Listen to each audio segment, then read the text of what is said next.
Hello. Hello. दीक्षा, माझा आवाज येतोय का?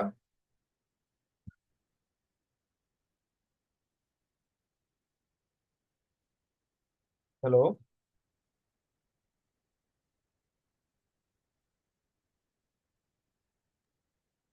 कस्तुरी, माझा आवाज येतोय?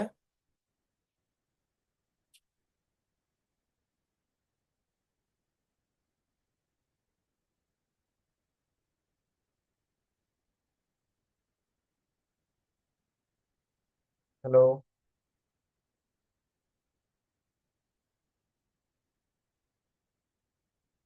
हॅलो. दीक्षा, आवाज येतोय ना माझा? तुझा आवाज येत नाही दीक्षा मला. कस्तुरी, माझा आवाज येतोय?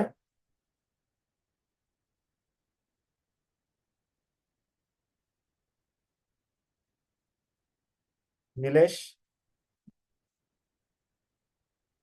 हाँ सर। आवाज येतोय माझा? हाँ येतोय सर. ओके. कस्तुरी, रिप्लाय दे. मेसेज कर किंवा रिप्लाय दे. मला तुझा आवाज येतोय की नाही कळत नाहीये.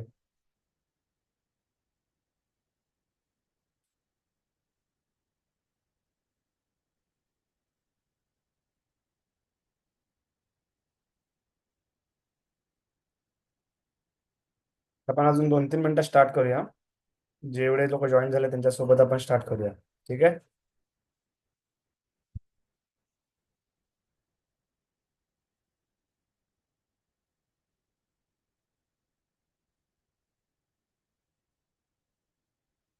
हॅलो.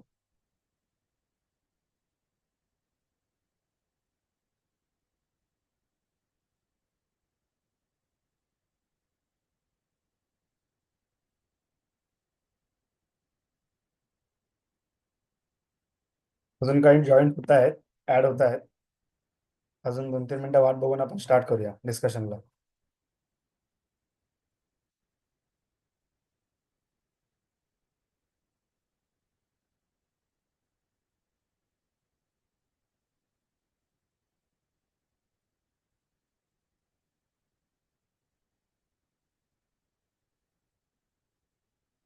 सर्वांचा स्टडी चालू आहे ना सीईटीचा?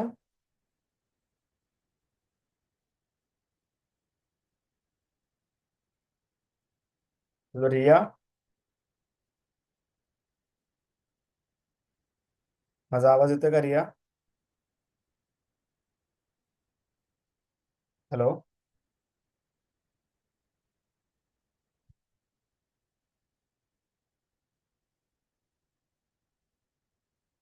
हॅलो.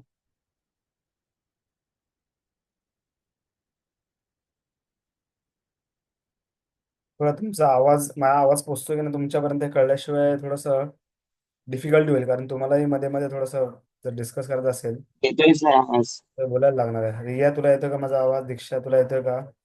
हे समजायला पाहिजे मला.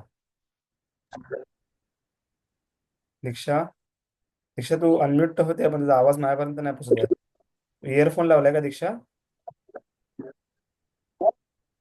कधी कधी इयरफोनच्या माईकमुळे प्रॉब्लेम होऊ शकतो. माझा आवाज तुम्हाला जाईल पण तुमचा आवाज मला येत नाही. हाँ सर येतोय आवाज. बरोबर आलाय, ठीक आहे. कस्तुरी, येतो का आवाज? हो सर येतोय. बरं, ठीक आहे. तर आपण स्टार्ट करूया काही पॉईंट्सला. ठीक आहे. अजून कोणाला तुम्ही पाठवले मेसेज फॉरवर्ड केलाय?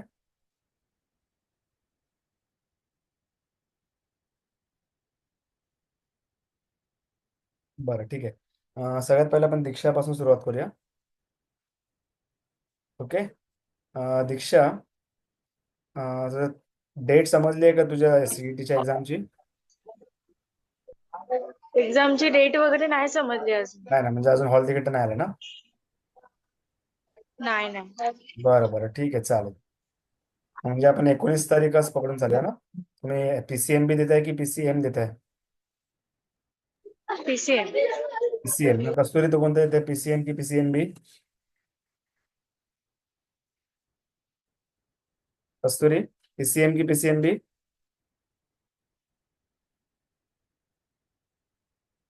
निलेश, तू?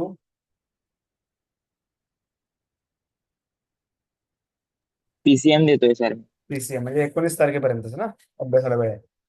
आपण 19 तारीखच पकडून चालूया. ठीक आहे. हो. बरं बरं ठीक आहे चालेल. दीक्षा, आतापर्यंत फिजिक्स मध्ये आपण एक एक विषय घेऊन चालूया.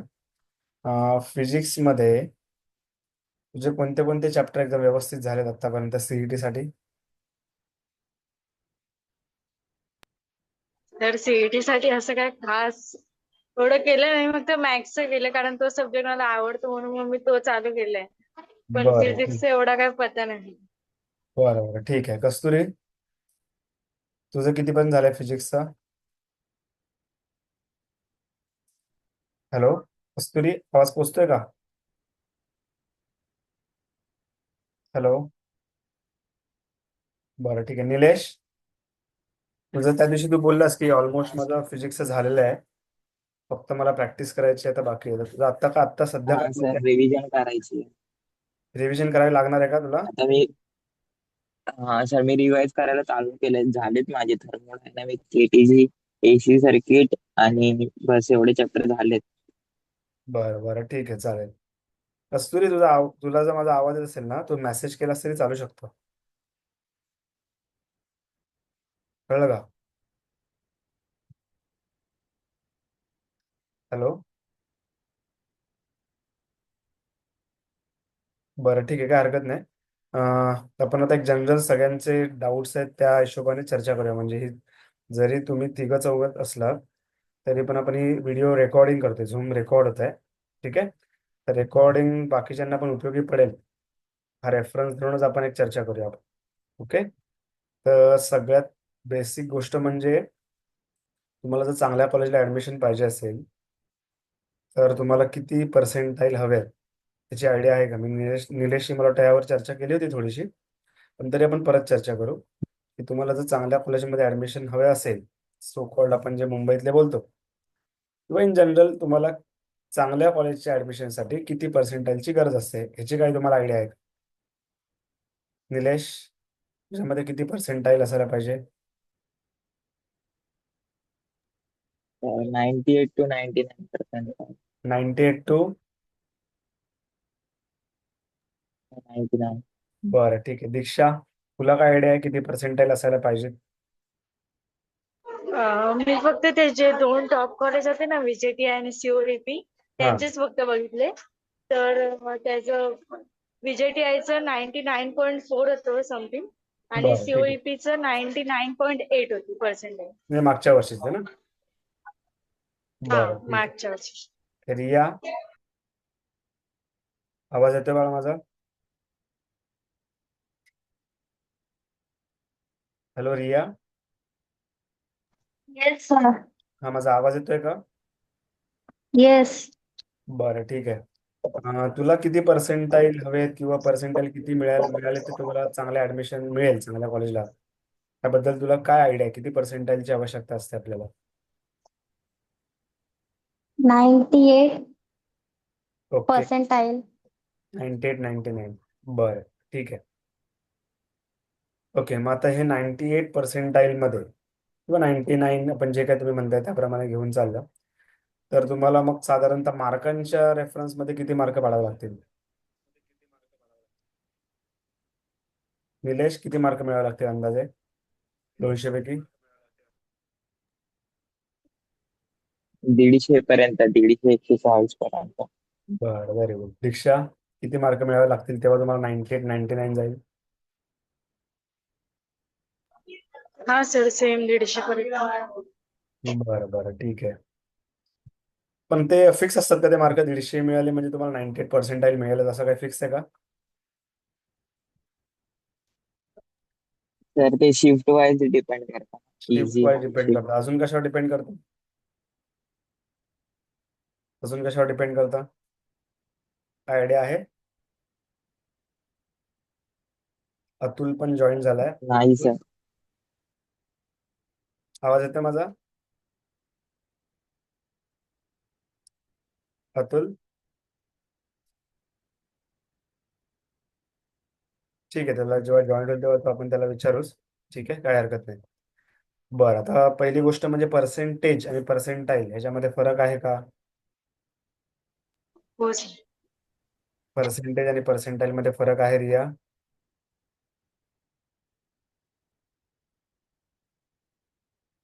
अतुल, परसेंटेज एंड परसेंटाइल में डिफरेंस है क्या? निलेश, परसेंटेज आणि परसेंटाइल मध्ये डिफरन्स आहे? हा सर आहे. काय डिफरन्स असू शकतो दीक्षा?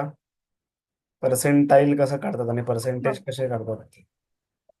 सर पर्सेंटेज मार्क्स नुसार आपण कन्सिडर करतो आणि पर्सेंटाईल जो टॉपर असेल त्याच्यानुसार मग बाकीच्यांचे पर्सेंटाईल डिसाइड होते. व्हेरी गुड, परफेक्ट, बरोबर आहे. रिया, तुला आयडिया आहे का याबद्दल, पर्सेंटाईल पर्सेंटेजच्या डिफरन्स बद्दल?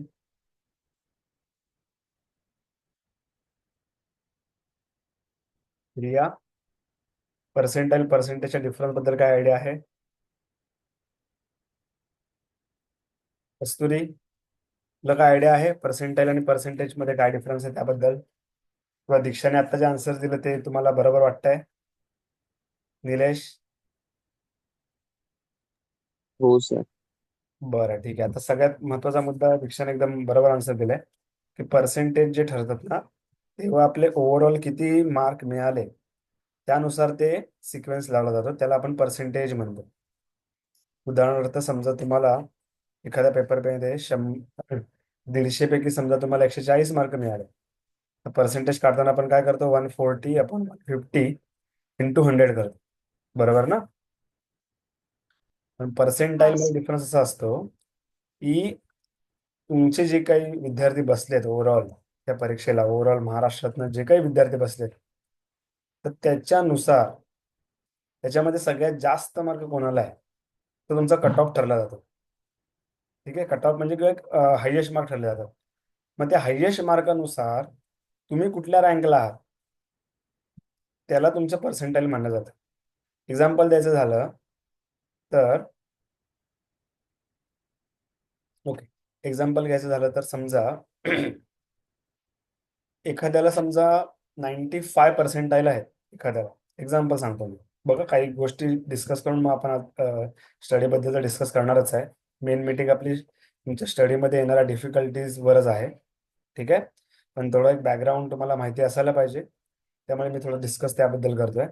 समजा एखाद्या विद्यार्थ्याला 98 पर्सेंटाईल आहेत, याचा अर्थ होतो की ओव्हरऑल बसलेल्या परीक्षेला बसलेल्या विद्यार्थ्यांपैकी 5% विद्यार्थी त्याच्या पुढे आहेत आणि 94% विद्यार्थी त्याच्या मागे आहेत, म्हणून तो 95 पर्सेंटाईल त्याचा नंबर आहे, म्हणजे तो 95 रँक झाला त्याचा.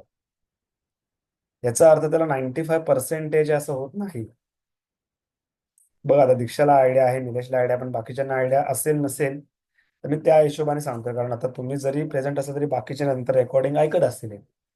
त्या अंदाजे सांगतोय की जेव्हा तुम्हाला समजा आता 80%, समजा 89 पर्सेंटाईल आहे, याचा अर्थ ओव्हरऑल बसलेल्या विद्यार्थ्यांपैकी 11% विद्यार्थी तुमच्या पुढे आहेत.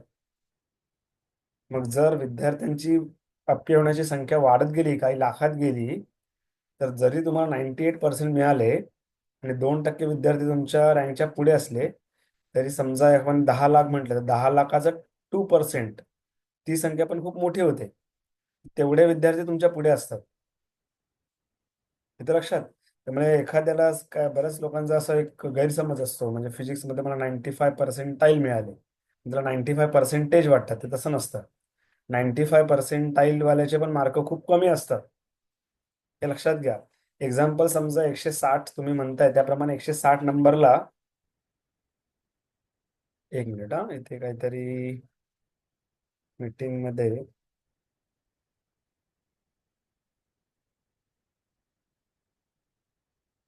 बरं, ठीक आहे, 160 मार्क समजा एखाद्या विद्यार्थ्याने तो हायएस्ट आहे, तर त्याला किती पर्सेंटाईल होतात? त्याला 100 पर्सेंटाईल होतात, कारण तो सगळ्यात पुढे आहे.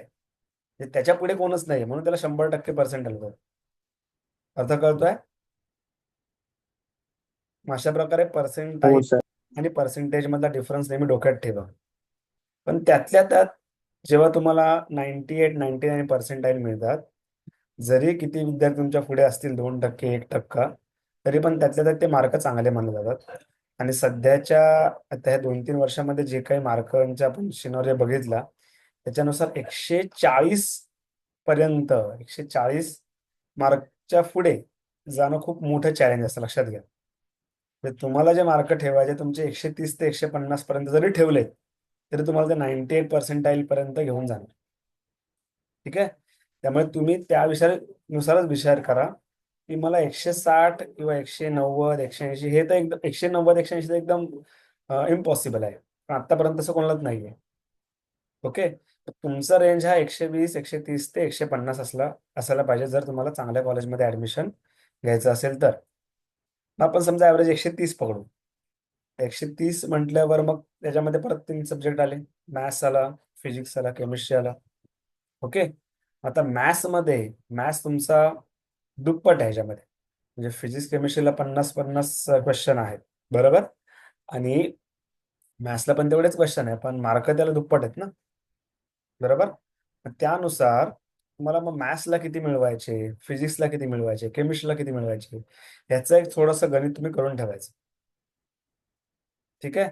म्हणजे नाही म्हटलं तरी फिजिक्समध्ये तुम्ही 50 पैकी 30 ते 40 हे मिळवणं सुद्धा एक चॅलेंज असं लक्षात घ्या. तेवढा तुम्ही टार्गेट ठेवायचं. सेम केस फॉर केमिस्ट्री, आणि सेम मग दुप्पट मॅथ्समध्ये जाणार. ठीक आहे. मग त्या रेंजने आपल्याला चालायचं आहे, बरोबर. हे झालं तुम्हाला किती मार्क अंदाजे पाहिजेत त्याच्याविषयी थोडंसं एक जनरल, एक वरच्यावर डिस्कशन, कारण ह्याच्यापेक्षा जास्त डिटेल तुम्हाला विद्यार्थ्यांना सर्व माहिती असेलच. ठीक आहे. कारण बरेच लोक आता युट्यूबवर पण बरेच माहिती मिळते, ह्याच्यापेक्षाही एकदम सखोल माहिती बऱ्याच विद्यार्थ्यांना असेलच. चांगली गोष्ट आहे. ठीक आहे. पुढे तर दुसरी गोष्ट येते ते म्हणजे मग फिजिक्समध्ये टॉपिक काय, मॅथ्समधले टॉपिक, केमिस्ट्रीमधले टॉपिक. ह्याच्यामध्ये सुद्धा तुम्हाला माहिती आहे की 11वीचं वेटेज हे किती पर्सेंट आहे?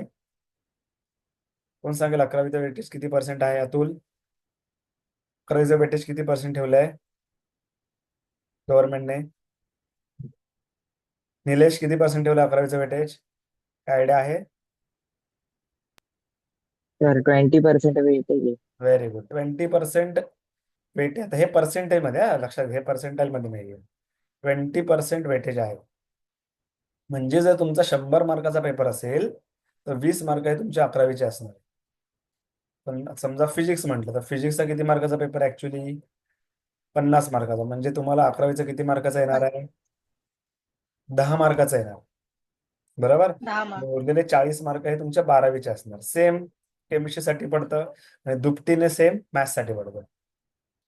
मग एक साहजिक सरळ सरळ हिशोब आहे की आपल्याला 10 मार्काला सध्या आता थोडंसं वेटेज कमी द्यायचं आहे, कारण त्याचा वेटेजच 10 मार्क कमी आहे म्हणून. आणि जास्तीत जास्त वेटेज आपल्या 12वीच्या सिलेबसला द्यायचं. मग ते फिजिक्स असू दे, केमिस्ट्री असू दे किंवा मॅथ्स असू दे. ठीक आहे. आता पुढचा प्रश्न राहिला मग 12वीमध्ये सगळेच चॅप्टर करायचे का? तर तुम्ही जर दिवस बघितलं तर साधारणतः आपल्याकडे रिव्हिजन सोडली तर 15 दिवस आपण अंदाजे हातात पकडू. उद्या 1 तारीख आहे, बरोबर ना? उद्या नाही, सॉरी, उद्या 31 आहे, परवा 1 तारीख आहे, बरोबर. सॉरी, आज 31 आहे ना, सॉरी, मला थोडंसं लक्षात नाही आलं, सॉरी. सो आज 31 आहे म्हणजे उद्या 1 तारीख आहे, बरोबर. मग 15 दिवस आपल्या हातात आहेत असं पकडू. मग 15 दिवसामध्ये आपल्याला 12वीचे सगळेच टॉपिक डिटेलमध्ये होतील का, किंवा आतापर्यंत तुम्ही झालेलं आहे त्याच्यानुसार मग राहिलेले टॉपिक आपले सगळे होतील का? तर सगळ्यात पहिली गोष्ट एक माझं सजेशन आहे की जरी 15 दिवस शिल्लक असले रिव्हिजन सोडून, तरी तुम्हाला ह्या 15 दिवसाचं शेड्यूल बनवायचं आहे. ठीक आहे. 15 दिवसाचं शेड्यूल बनवताना प्रायोरिटी कशाला द्यायची? तर युट्यूबवर किंवा तसं गव्हर्नमेंटने असं सांगितलं नाही की बाबा ह्याच चॅप्टरला आम्ही वेटेज जास्त देतोय.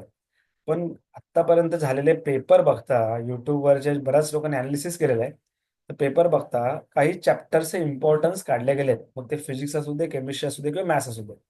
ते चॅप्टर्स मी तुम्हाला पाहिजे तर सेंड केलं व्हॉट्सअपला की बाबा हे 12वी मधले इम्पॉर्टंट चॅप्टर हे आहे, ज्यातला जास्तीत जास्त प्रश्न आतापर्यंत सीईटीच्या एक्झाम मध्ये आलेले आहेत. मग त्या चॅप्टर्सला आपल्याला हात लावणं गरजेचं आहे. म्हणजे लगातार हे 4-5 वर्ष 2021 पासूनच 2024 पर्यंत जरी तुम्ही अभ्यास बघितलात तरी तो खूप आहे तुम्हाला अभ्यास. त्याचे PYQs केले तरी ते खूप झाले. ओके. त्यामुळे तुम्ही इतर काही करण्याची गरजच नाहीये. आता 2024च्याच एवढ्या शिफ्ट होत्या की त्याच्याच PYQचं एक पुस्तक निघतं पूर्ण. मला माहिती असेल या गोष्टी. मग हे सगळं करायचं का? सगळे PYQs होणार तर शक्य नाहीये. मग किती PYQs करायचे, कोणत्या वर्षाचे PYQs करायचे, किंवा कुठल्या डायरेक्शनने अभ्यास करायचा, हा क्वेश्चन असतो. आता हे आत्ता मी तुम्हाला सांगितलं आत्ता काय क्वेश्चन असू शकतो, त्याच्यासोबत अजून काय तुमचे क्वेश्चन आहेत पर्सनली, की बाबा सर ह्या गोष्टीचा मला डिफिकल्टी आहे, किंवा मला अभ्यास कसा करावा समजत नाहीये, किंवा मी अभ्यास तर करते पण मला अजूनही PYQs अटेम्प्ट करताना प्रॉब्लेम होतोय, किंवा मॉक टेस्टमध्ये मला कमी मार्क मिळतात. असे काही तुमचे अजून जर डिफिकल्टी असेल तर तुम्ही आता अनम्यूट करा आणि मला सांगा. आपण या गोष्टीवर बोलणारच आहे, पण तुमचे पर्सनली काय डिफिकल्टी असतील, किंवा आता जे रेकॉर्डिंग बघत असतील माझं, तर त्यांनी ज्या वेळेला तुम्ही रेकॉर्डिंग बघाल त्याच्यानंतरही तुम्ही मला पर्सनली फोन करून मेसेज करून विचारलं, तरी पण त्याच्या पुढे आपण गायडन्स घेऊन चांगल्या अजून चांगले काही चेंजेस तुमच्या अभ्यासाच्या पद्धतीमध्ये चेंजेस करून चांगल्या पर्सेंटाईलकडे आपण वाटचाल करू शकतो. म्हणजे असं नाही की बाबा हे रेकॉर्डिंग ऐकता म्हणजे नंतर मग तुम्हाला मी काही रिस्पॉन्सेस करणार, असं नाहीये. ठीक आहे. बरं, ठीक आहे.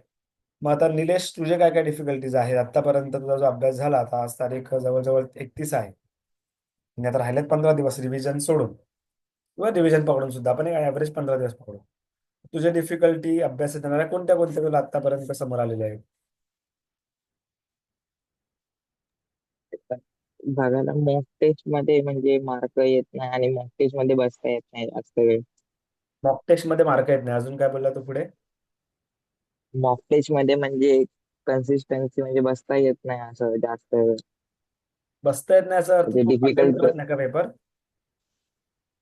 पेपर अटेम्प्ट करतो पण ते 11चे असे काही काही असे चॅप्टर आहेत ना ते केले नाही. ते क्वेश्चन्स आले ना तर म्हणजे डिमोटिवेशन होऊन मग ते पुढचं व्हायला नाही होत मग मग पुढचं क्वेश्चन. आहे ते पण आपल्याला नको वाटतं, बरोबर. ओके दीक्षा, तुला काय काय डिफिकल्टीज आतापर्यंत अभ्यासामध्ये येत आहेत डिटेलमध्ये सांगा तुम्ही, त्यासाठी आपण मीटिंग घेतली. सर माझं मॅथ्स स्मूथली चाललंय. इव्हन मी मॅथ्सचे PYQ वगैरे सॉल्व्ह केले तर मला येत होते ते.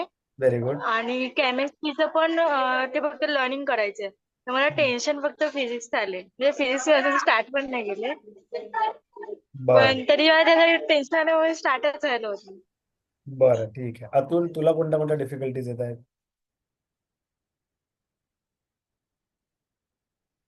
अतुल?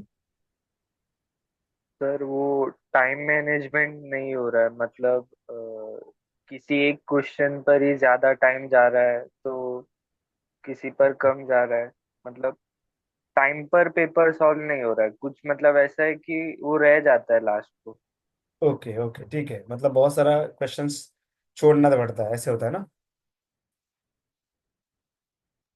हाँ सर। ओके. कस्तुरी, तुझे काही डिफिकल्टीज आहेत? कस्तुरी, मेसेज करून सुद्धा सांगू शकतेस, काही प्रॉब्लेम नाही.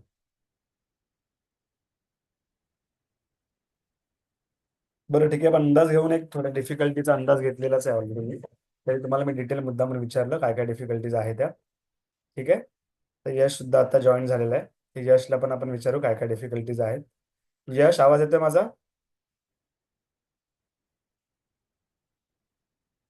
हो यश? हो सर. बरं, आतापर्यंत आम्ही डिस्कशन असं केलं की पर्सेंटाइल आणि पर्सेंटेज मधला डिफरन्स ऑलरेडी आपण तो डिस्कस केलेला आहे.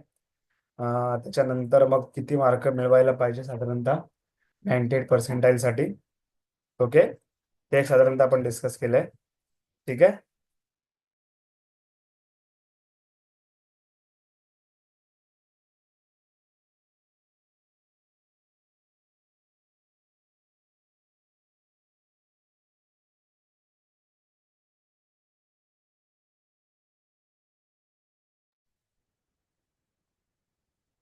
ओके, सॉरी, थोडा डिस्टर्बन्स आला. हां, तर मग एक जनरल चर्चा पण केलेली आहे त्याच्यासोबत, की पर्सेंटाईल पर्सेंटेजचा डिफरन्स काय असतो, त्याच्यानंतर आपला किती मार्क प्रत्येक विषयात मिळायला पाहिजे, अंदाजे 11वीचं वेटेज काय, आणि आतापर्यंत तुम्हाला झालेल्या अभ्यासामध्ये आलेल्या डिफिकल्टी किंवा तुमच्या टाइम शेड्यूलमध्ये डिफिकल्टी, असं प्रत्येकाला विचारून ठेवलं. अजून त्या सोल्युशनवर किंवा त्या त्या गोष्टीबद्दल डिस्कशन आपण चालू नाही केलंय. तर यश, तुला आतापर्यंत काय काय डिफिकल्टी झाल्यात, किंवा तुला कुठल्यापर्यंत कुठल्या कुठल्या गोष्टीचं प्रॉब्लेम वाटतोय, किंवा कुठल्या कुठल्या गोष्टी चांगल्या तुझ्या बाबतीत घडत आहेत, ते सजेशन सुद्धा तू करू शकतो.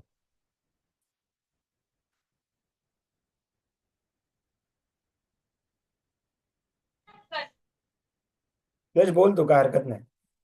बॅकग्राऊंड आवाज असं काय हे असतो मी नाही. समजू शकतो, काय प्रॉब्लेम नाहीये घरी असल्यामुळे. त्यामुळे तो आपण अंदाज घेऊन ते गृहीत धरूनच आपण बोलायचं, काय प्रॉब्लेम नाही. असं 11वीवर जास्त हे नाही ठेवलं कारण त्यांनी म्हणजे जो सीईटी सेलने स्पष्ट केलेलं आहे की आम्ही 10च क्वेश्चन मी विचारणार 50 मधले. बरोबर. हम्म. त्यामुळे मी आता काय 11वीला जास्त जोर दिलेला नाही, जेवढा जो 12वीला देता येईल जास्तीत जास्त बरं. हा. पण मी करतोय. आणि कारण की आता तसं बघायला गेलो तर जेई पण आहे. बरोबर. जेईचे मॉक टेस्ट थोडेफार देत राहतोय, म्हणजे ते मॉक टेस्ट मध्ये कसं की वेळ जातो बऱ्यापैकी, दीड हो. 2 तास तरी जातात. बरं. हम्म. तर त्यात म्हणजे ते सगळं मॅनेज करायला थोडाफार, म्हणजे जोपर्यंत जेई आहे तोपर्यंत तरी. डिफिकल्ट आहे. त्यानंतर मग हा म्हणजे सर्व म्हणजे आता काय होतंय की मॅथ्स आणि फिजिक्स कसा तरी होतोय, म्हणजे दिवसाला होतोय, पण केमिस्ट्री साईडला राहतो कधी कधी. बरं बरं. Okay okay. बरं ठीक आहे. म्हणजे बघ असं प्रत्येकाचं आहे, मग म्हणजे केमिस्ट्री, एखाद्या. हा बोल बोल बोल बोल. हा मग केमिस्ट्री असं कुठे मागे पडतोय थोडाफार. बरं बरं पण ठीक आहे. तरी आता आज तरी एक चॅप्टर कसा तरी केला म्हणजे हम्म, ऍडजस्ट करून. आता हम्म. बघू आता रात्री समजा चान्स मिळत असेल, कारण की मॅथ्सचं थोडंसं करायचं अजून बरं. असं. बरं ठीक आहे. आता ओव्हरऑल आपण बघा, आता जे तुम्ही प्रेझेंट आहात मीटिंगमध्ये त्यांचे डिफिकल्टी आहे थोड्याफार सगळ्यांच्या कॉमन आहेत. अजून काय कॉमन डिफिकल्टी म्हटलं तर आपल्याला सगळ्यात मोठी गोष्ट की मॉक टेस्ट आपण देतो किंवा फुल लेंथ टेस्ट देतो, पण त्याच्यामध्ये मार्क काही येत नाही, किंवा ते टेस्ट द्यायला गेल्यावर आपल्याला एक एक क्वेश्चन मध्ये आपण अडकून पडतो. त्यामुळे इतर बरेचसे क्वेश्चन आपले पेंडिंग राहतात, आणि ते पेंडिंग राहिल्यामुळे पुन्हा मग त्याचा इफेक्ट आहे की मार्क कमी येतात. किंवा दुसरी एक गोष्ट, बरीचशी प्रॅक्टिस करून सुद्धा PYQ जेव्हा आपण स्वतःहून अटेम्प्ट करायला जातो टेस्टमध्ये, तेव्हा आपल्याला ते जमत नाही, सुटत नाही, लिंक क्लिक होत नाही की बाबा नक्की काय करायला पाहिजे. बरोबर ना? असे मला एक जनरल सर्वांचे इश्यूज आहेत, म्हणजे आता जे रेकॉर्डिंग ऐकत असतील त्यांचे पण, आणि तुम्ही जे प्रेझेंट आहे त्यांचे पण ते इश्यूज जनरल आहेत. म्हणजे काय असं काही वेगळं नाहीये, तुम्हाला पण जे इश्यू येतात ते सर्वांना येत आहेत, असं कोणालाच असं वेगळे इश्यू येत नाहीये, ते कॉमन इश्यू आहेत. ठीक आहे. मग आता कसं आहे माहिती आहे का, आपल्याकडे जे दिवस प्रेझेंट आहेत त्याच्यानुसारच आपल्याला थोडंसं प्लॅन आखावं लागेल. सगळ्यात पहिली गोष्ट, जसं मी आतापर्यंत जेव्हा स्टार्टिंग केली आपण लेक्चर सिरीज घ्यायची तेव्हाही सांगितलेलं, जे लोक प्रेझेंट होते त्यांना, की सगळ्यात पहिली गोष्ट, तुम्ही प्लॅन केल्याशिवाय काही होणार नाही. ठीक आहे. मला सांगा, तुमच्यापैकी प्रेझेंट असल्यापैकी कोणी कोणी 19 तारखेपर्यंतचा प्लॅन व्यवस्थित रेडी ठेवलाय? दीक्षा, तू प्लॅन रेडी ठेवलायस 19 तारखेपर्यंतचा? दीक्षा, हा सर. 19 तारखेपर्यंतचा व्यवस्थित प्लॅन रेडी आहे तुझा? माझं असं ठरलंय की म्हणजे 15 तारखेपर्यंत तरी नीट अभ्यासच करावा आणि मग मॉक टेस्ट द्यावी. कारण जर अभ्यासच नसेल आणि उगाचच मॉक टेस्ट येणार तर त्याला काही सेन्स नाही ना.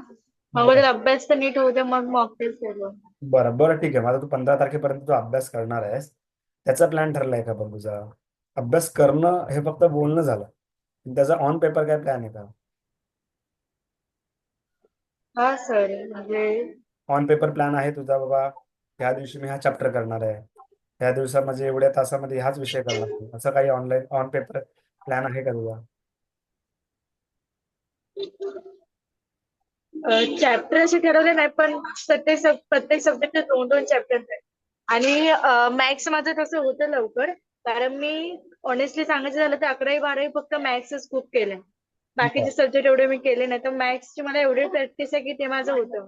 आणि केमिस्ट्री पण आता आता करायला आवडतं. फिजिक्सचं अजून एवढं काय माहित नाही. फिजिक्सचं थोडं टेन्शन आहे. बरोबर ठीक आहे, चालेल. हा. निलेश, तुझा ऑन पेपर प्लॅन रेडी आहे 15 तारखे किंवा 19 तारखेपर्यंतचा?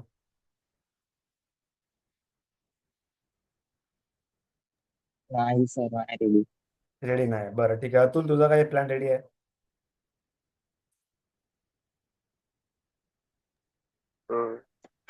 हाँ रेडी सर, मेरा प्लान, हाँ प्लान रेडी है। मतलब मेरा प्लान ऐसे है कि दिन में मतलब फिजिक्स केमिस्ट्री मैथ्स के PYQs करने बस। मतलब हर एक चैप्टर में से कम 50-60 PYQs तो होने ही चाहिए। लेकिन 50-50? ये जो प्लान है वो डेली, हाँ लेकिन ये जो प्लान है वो डेली बेसिस पर फॉलो नहीं हो पा रहा है। मतलब अभी मतलब दो ही चैप्टर्स हो रहे, फिजिक्स के नहीं तो केमिस्ट्री के, कभी केमिस्ट्री के नहीं तो मैथ्स के, तीनों एक साथ में। मतलब जो स्केड्यूल बना है वो नहीं हो रहा है।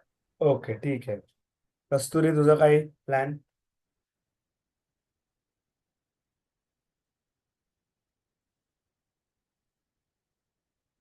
बरं ठीक आहे. कस्तुरीपर्यंत मला वाटतं आवाज किंवा तिच्या इश्यू माईकचा इश्यू वाटतोय मला. ठीक आहे, काय हरकत नाही. यश, तुझा प्लॅन रेडी आहे ना 19 पर्यंतचा?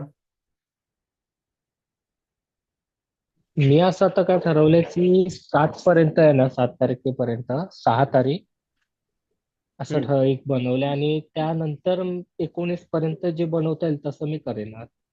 बरं बरं. आता एक जनरल मी तुम्हाला प्लॅन बद्दल थोडंसं सांगतो. म्हणजे हे सगळ्यांसाठी पर्टिक्युलर अप्लाय होईल की नाही माहित नाही मला, पण जनरल ठीक आहे. सगळ्यात पहिल्यांदा तुमचा 19 तारखेनंतर कुठला दिवस मिळतो हे डिपेंड. तुम्हाला कुठलाही दिवस येऊ शकतो, कुठलीही शिफ्ट येऊ शकते त्याच्यामध्ये. तर मग त्यानुसार आपण एक अंदाजे 15 तारीख एक पकडू. ठीक आहे. मात्र राहिलेत 15 दिवस, बरोबर. आता काय करायचं की पहिली गोष्ट आपण मगाशी डिस्कस केल्याप्रमाणे 12वीच्या सगळ्या चॅप्टरला आपल्याला पहिल्यांदा फोकस करायचा आहे. 12वी मध्ये मग पुन्हा आता दिवस कमी असल्यामुळे काय होतं की सगळे चॅप्टर होणं पॉसिबल नाहीये, बरोबर. बघा, लक्षात घ्या, मी तुम्हाला जस्ट सजेस्ट करतोय. तुम्हाला फॉलो केलं तर चांगली गोष्ट आहे, नाही केलं तुम्हाला अजून दुसरा कुठला प्लॅन करायचा असेल तरी ते चालेल, काय प्रॉब्लेम नाहीये. तर सगळ्यात पहिली गोष्ट, युट्यूबला किंवा कुठेही तुम्हाला माहिती मिळेल की बाबा 12वीचे इम्पॉर्टंट टॉपिक्स कोणते. तर त्या टॉपिक्सचे ऍटलिस्ट तुमचे PYQ चांगले झाले पाहिजे. ठीक आहे. आता दुसरा प्रश्न राहतो की सर आम्ही PYQ सोडवायला जातो, पण PYQ देखता आम्हाला लगेच समजत नाही काय विचारलं त्याच्यामध्ये, किंवा जरी विचारलं तरी आम्ही सॉल्व्ह करण्यामध्ये एवढे अडकून जातो की आमचा वेळ निघून जातो, आम्हाला कळत नाही. ठीक आहे. आणि पुढचा प्रश्न राहिला सर, मग PYQs आम्हाला अटेम्प्ट करताना इझी कधी वाटेल, पटकन येत आहे किंवा लगेच थोडंसं सोडलं तरी आन्सर मिळत आहे, असं कधी होईल? तर पहिली गोष्ट, तुम्ही कोणताही जो चॅप्टर तुम्ही प्रॅक्टिसला घ्याल तर लगेच PYQsला हात घालणे चुकीचं आहे. ठीक आहे. तर तुमचा जरी एखादा, समजा आता मी एखादा चॅप्टर घेतला, चॅप्टर नंबर 13 घेतला, AC सर्किट घेतला, तर पहिले AC सर्किटचे PYQs मी जास्त लगेच स्टार्ट करणं हे योग्य नाही. आता मी थोडंसं डिटेल जातोय की बाबा समजा मी एखादा चॅप्टर निवडला तर पहिल्यांदा मी त्या चॅप्टरचे सर्व फॉर्म्युलेज स्वतःच्या हाताने कुठेतरी एका पेजवर लिहिले पाहिजे. तर तुम्ही जनरली बऱ्याच ठिकाणी ऐकलं असेल one one page note theory, अशी हे कन्सेप्ट आहे, स्ट्रॅटेजी, की प्रत्येक चॅप्टरसाठी तुम्ही एक पेज बनवा, 1-1.5 पेज बनवा. त्याच्यामध्ये शॉर्ट पॉइंट किंवा फॉर्म्युले लिहिले असले पाहिजे. मग हे कधी शक्य आहे? जेव्हा तुम्ही तो चॅप्टर वाचायला घ्याल तेव्हा. आता चॅप्टर वाचायला तसा वेळ नाही उरला ऍक्च्युली तसं बघायला गेलं तर, पण जरी चॅप्टर नाही वाचला तरी चॅप्टरचा सिनारिओ किंवा चॅप्टरची काही समरी आहे ती सध्या तुम्ही आता वाचली तरी हरकत नाही. आणि तसंच बरेच असे रेडीमेड पब्लिकेशनचे नोट्स आहेत की ज्याच्यामध्ये फॉर्म्युले रेडीमेड दिलेले आहेत, पण आपलं काय होतं की आपण ते फक्त वाचतो, आपल्या हाताची प्रॅक्टिस त्यांनी करत नाही. तर पहिली गोष्ट जे तुम्ही वाचा, काही गोष्टी महत्त्वाच्या अंडरलाईन करा, पेनाने पेन्सिलने अंडरलाईन, स्वतःच्या हाताने अंडरलाईन करा. आणि दुसरी गोष्ट, ते करताना सर्व फॉर्म्युले स्वतःच्या हाताने एका पेजवर लिहिले गेले पाहिजे. बघा, नुसतं वाचणं आणि वाचून स्वतःच्या हाताने लिहिणं ह्याच्यामध्ये खूप फरक पडतो. ओके. हे काही सायकोलॉजिकल विचार करून सांगितलेल्या गोष्टी आहेत, मी स्वतः सांगितल्या नाहीयेत. हे आतापर्यंत बऱ्याच वेळा प्रूव्ह झाले आहेत की जे नुसते वाचणं आणि हाताने लिहून त्या गोष्टीचा अभ्यास करणं, त्याच्यामध्ये जरी तुम्हाला हाताने लिहून वेळ लागत असला तरी त्याचं परफेक्शन हे नुसत्या वाचण्यापेक्षा खूप जास्त आहे. ठीक आहे. पहिली गोष्ट, समजा मी आज एखादा चॅप्टर घेतला, त्या चॅप्टरला जी समरी वाचायची आणि समरी वाचता वाचता त्याचे महत्वाचे पॉइंट हाताने लिहिले पाहिजेत आणि त्याचसोबत त्याचे फॉर्म्युलेज आपल्या हाताने गेले पाहिजेत, लिहिले पाहिजेत कंपल्सरी. तर समरी वाचताना कधी कधी आपल्याला कन्सेप्टची डिफिकल्टी येते, आणि 12वी असताना किंवा 11वी असताना आपण ते समजत नसतं, किंवा समजलं असेल तरी बराच वेळ निघून गेला, त्यात आपल्याला आठवत नाहीये. तर सगळ्यात पहिली गोष्ट, की ती वाचताना जर काय डिफिकल्टी आली तर तुम्ही त्या टीचरला, मग तुमचे ते कॉलेजचे असू दे, क्लासचे टीचर असू दे किंवा कोणते ओळखीचे टीचर असू दे, त्या टीचरला लगेच मेसेज करून, कॉल करून विचारणं गरजेचं आहे. नाहीच जमलं तर युट्यूबवर ती गोष्ट बघणं गरजेचं आहे. आपण काय करतोय, प्रॉब्लेमच्या मुळाशी जायचा प्रयत्न करतोय. प्रॉब्लेम काय होता, पुन्हा मी रिपीट करतो, प्रॉब्लेम होता की आम्ही मॉक टेस्ट देऊन सुद्धा आम्हाला एकतर वेळ पुरत नाही, किंवा वेळ असून सुद्धा आम्हाला PYQs अटेम्प्ट करताना प्रॉब्लेम होतो, किंवा सगळं झालं तरी आम्हाला मॉक टेस्टचे मार्क कमी मिळतात. हा मुख्य एक जनरल प्रॉब्लेम आहे सर्वांचा. ठीक आहे. मग त्यासाठी बेसिक गोष्ट काय आहे, तुम्हाला तुमचे कन्सेप्ट क्लिअर असणं गरजेचं आहे. आता कन्सेप्ट डिटेलमध्ये क्लिअर करायला वेळ आहे का, तर नाही. मग काय त्याचा आधार घ्यायचा, तर समरी वाचायची. समरी वाचता वाचता महत्वाचे पॉईंट आपण काढू शकतो. कन्सेप्ट नसेल समजत तर व्हिडिओ आपण काय करतो की युट्यूब ओपन केल्यावर पूर्ण वन शॉट व्हिडिओ बघतो. आता वन शॉट बघायचं एखाद्याला सवय असेल चांगली गोष्ट आहे, पण तुम्ही जर समरी वाचता वाचता फक्त तेवढा पार्ट डिफिकल्ट वाटत असेल, तेवढ्याच पार्टचा फक्त तो पार्ट व्हिडिओ म्हणून बघा, किंवा त्या टीचरला, तुमच्या ओळखीच्या टीचरला विचारा. तो क्लिअर झाला की तुमचं ते काम संपलं, बाकी तुम्हाला गोष्टी माहिती आहेत. ठीक आहे.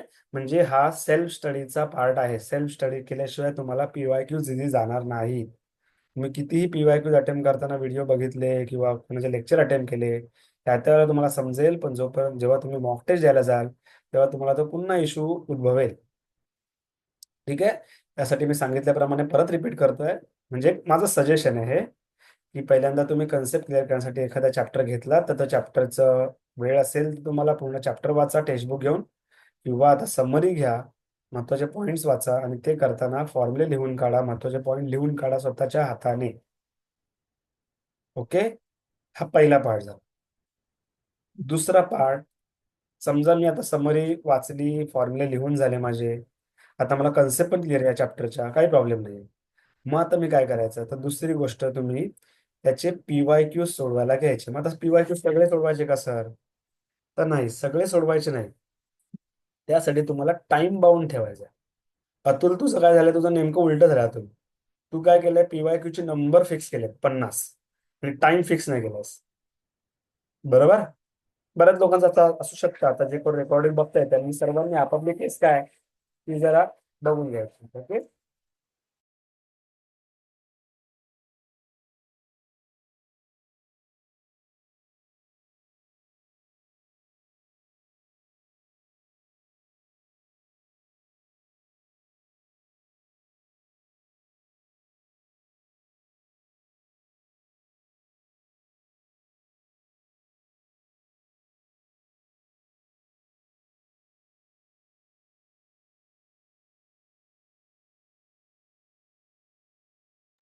ओके, आवाज येतोय माझा?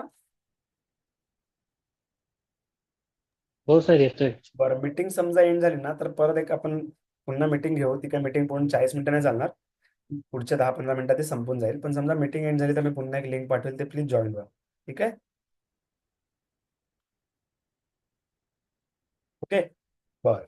तर ह्याच्यामध्ये मी आपण कुठे होतो, सॉरी डिस्टर्ब झाला जरा. आपण होतो की बेसिक गोष्ट आहे की तुम्ही PYQचे नंबर फिक्स नका करू, तर वेळ फिक्स करा. कारण आपण कसं आहे, आपण वेळेनुसार आता आपल्याला होतं, म्हणजे 15 तारीख जी आपण पकडली आहे किंवा 19 तारीख जी आपण म्हणतोय, ते वेळेचा फॅक्टरने जात आहे. बरोबर. मग वेळेमध्ये आपल्याला बसवायचं असेल तर वेळेच्या रेफरन्सने आपल्याला स्वतःचा शेड्यूल बनवायचा आहे. PYQच्या नंबरच्या रेफरन्सने किंवा तुम्ही चॅप्टरच्या नंबरच्या रेफरन्सने जर बनवलं तर काय होईल की तुमचं मग लेंदी होऊन जाणार, तुम्ही त्या वेळेमध्ये बसू नाही शकणार, प्रॉब्लेम तो होईल. ठीक आहे. तर माझं मत असं आहे की तुम्ही टाइम बाउंड ठेवा. PYQचे नंबर बाउंड किंवा चॅप्टरचे नंबर बाउंड किंवा कन्सेप्ट बाउंड नका ठेवू, टाइम बाउंड ठेवा. ठीक आहे. मग दोघांची सांगड घालायची ऍक्च्युली आपल्याला ह्या गोष्टीची. PYQचे नंबर पण जास्त झाले पाहिजे, टाइम मध्ये पण झाले पाहिजे. ओके. तर दुसरी गोष्ट काय सांगितली मी तुम्हाला, पहिली कन्सेप्ट क्लिअर करून नोट काढा, 1 पेज नोट काढायला सांगितलं. नंतर दुसरी गोष्ट सांगितली की PYQ सोडवताना 1 तास घ्या, समजा 1-1.5 तास घ्या. समजा तुम्ही 10 तासाचा अभ्यास करणार आहे, बरोबर. त्यातले प्रत्येक दिवशी 2 सब्जेक्ट आपण ठरवायचे. मॅथ्स रोज ठरवायचा आणि अल्टरनेट डे फिजिक्स केमिस्ट्री ठरवायचा. तर फिजिक्सच्या वाट्याला समजा 5 तास आले. ओके. एखाद्याला फिजिक्स हार्ड जात असेल तर ते 6 तास घेऊन दुसऱ्या मॅथ्सला 4 तास देऊ शकता, किंवा अजून हार्ड असेल तर फिजिक्सला 7 तास करून मॅथ्सला 3 तास करू शकता तुम्ही. म्हणजे मिनिमम 10 तास तरी तुमचा अभ्यास सध्याच्या घडीला झाला पाहिजे, जर तुम्हाला 98%, 97, 99% पर्यंत पोहोचायचं असेल तर. पहिली गोष्ट लक्षात ठेवा की तुम्हाला CET ह्या वर्षीच चांगले पर्सेंटाईलने पुढे पास होऊन पुढे करिअरला सुरुवात करायची, की आत्ता आपण थोडंसं डायरेक्शन चुकलो असू किंवा आपण त्याला इम्पॉर्टन्स देत नसू डायरेक्शनला,